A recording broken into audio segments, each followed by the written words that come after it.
व स्वर्गीय प्रभाकररावजी गावंडे यांच्या स्मृतीप्रित्यर्थ नूतन स्पोर्टिंग क्लब द्वारा आयोजित या भव्य कबड्डी सामन्याला उपस्थित आजच्या कार्यक्रमाचे अध्यक्ष सन्माननीय रामदाजी तडस साहेब, आमचे मार्गदर्शक सन्माननीय राजूभाऊ बकाने, जिल्ह्याचे माजी अध्यक्ष सन्मान्य सुनीलभाऊ गपाट, जिल्ह्याचे सचिव नंदूभाऊ जोटी, दशरथभाऊ बुधाडे, आमचे परममित्र गौरेशभाऊ बकाने, दशरथभाऊ बुधाडे, गजूभाऊ दुतारे, जगदीशभाऊ टावरी, तसंच आदरणीय सर्व मंच. आपल्याला माहितीच आहे की दरवर्षीप्रमाणे यावर्षी सुद्धा आपल्या या दहेगाव नगरीमध्ये भव्य आणि दिव्य अशा स्वरूपात आपण या प्रेक्षणीय सामन्याचे आयोजन करत असतो. दरवर्षीप्रमाणे सन्माननीय आपले आमदार साहेब, सन्माननीय तडस साहेब हे आपल्याला वेगवेगळे मार्गदर्शन आणि मदत करत असतात. या अनुषंगाने आज या प्रेक्षणीय सामने इतक्या मोठ्या प्रमाणात आपल्या गावामध्ये होत आहे. आपल्याला माहीत आहे की हा मातीचा खेळ आहे आणि हा मर्दानी खेळ हा आपला परंपरागत चालू असलेला जो वसा मान्य प्रकाशभाऊ केळकर, स्वर्गीय प्रभाकररावजी गावंडे यांनी जो वसा मला दिला तो वसा असाच कायमस्वरूपी चालू ठेवावा याकरता प्रामुख्याने मार्गदर्शक आणि मला मदत करणारे माझे मार्गदर्शक सन्मान्य राजूभाऊ बकाने या ठिकाणी अत्यंत वेळातला वेळ काढून उपस्थित झाले. त्यांचे या ठिकाणी दहेगाव नगरीत स्वागत करतो. तसेच माजी खासदार आणि मोठ्या प्रमाणात विकास निधी खासदार असताना गावावर विशेष प्रेम केलं ते सुद्धा या ठिकाणी उपस्थित झाले. त्यांचे सुद्धा या ठिकाणी स्वागत करतो. आपल्याला माहितीच आहे की विकासाची परंपरा माननीय रामदासजींनी आपल्या गावात चालू केली, त्यानंतर आंबेडकर साहेबांनी ती परंपरा चालू ठेवली आणि राजूभाऊ बकाने आमदार झाल्यानंतर ती परंपरा इतक्या मोठ्या प्रमाणात विकास या गावामध्ये झाला.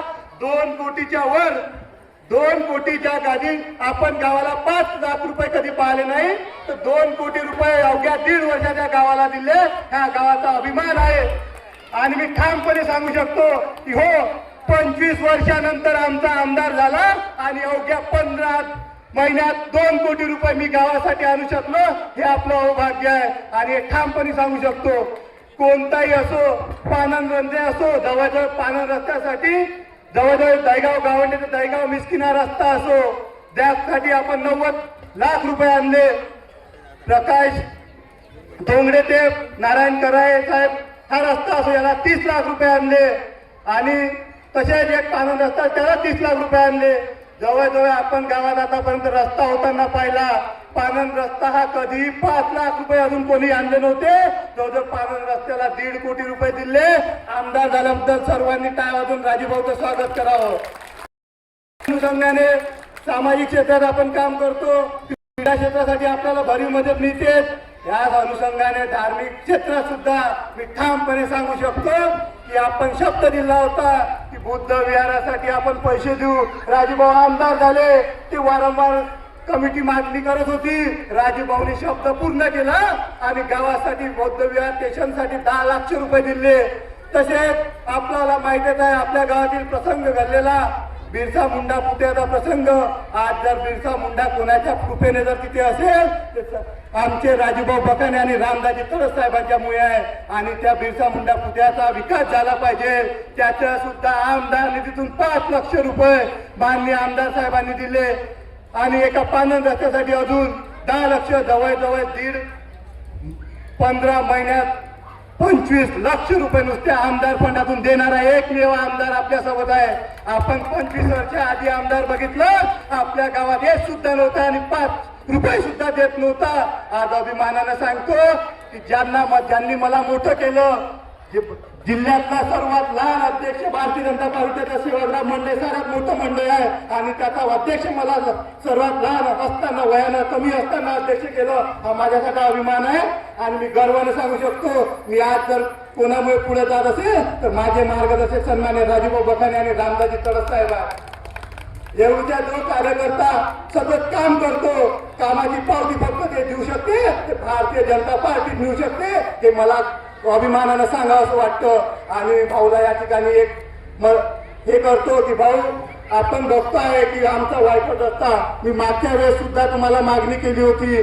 वायपर धामणगाव रस्ता प्रजिमा 8 याकरता मदत द्यावी. मागच्या बजेटमध्ये आपण देऊ शकलो नाही, पण आपल्याला विनंती आहे की येत्या काळात हा सुद्धा आम्हाला बजेटमध्ये आपण मंजूर करून द्याल हे आश्वासन आपण दिलं होतं आणि ते पूर्ण करणार एकमेव आमदार आहे जो आश्वासन देतो आणि जोपर्यंत टेंडर होत नाही तोपर्यंत भूमिपूजन सुद्धा करत नाही. त्यांनी वारंवार ते म्हणतात कोणत्याही कार्यक्रमाला गेले ज्या गावची विकास बोरकत झाली असेल ते गाव म्हणजे दहेगाव आहे आणि अभिमानानं ते सांगतात त्या विकास जर कोणामुळे आला असेल त्या नेत्यांमुळे आला आणि अभिमानानं आपण सांगू शकतो. तसेच या कार्यक्रमाला माझ्या साथीदारांनी आपण गावकऱ्यांनी रक्ताचं पाणी केलं, हाडाचं देण केलं, रात्री दिवस आपण एक काम केलं आणि असे प्रेक्षणीय सामने आपण गावामध्ये घेऊ शकलो. हे जाणं साधं सोपं नाही भाऊ. आम्ही किती दिवसापासून याच्या मागे आहे.